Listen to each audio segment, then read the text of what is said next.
To get rid of fleas, you'll need to treat your pet and your home at the same time. Start by washing all of your bedding in hot water to kill any fleas on it. You should also wash your pet's bed and anything else your pet sleeps on, like rugs and throw blankets.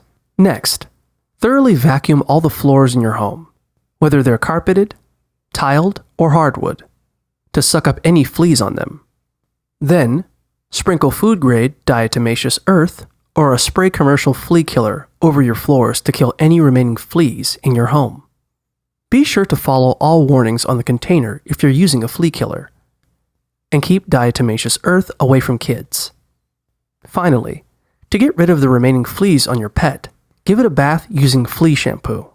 After that, apply an over-the-counter flea preventive to your pet's fur to protect your pet from fleas in the future.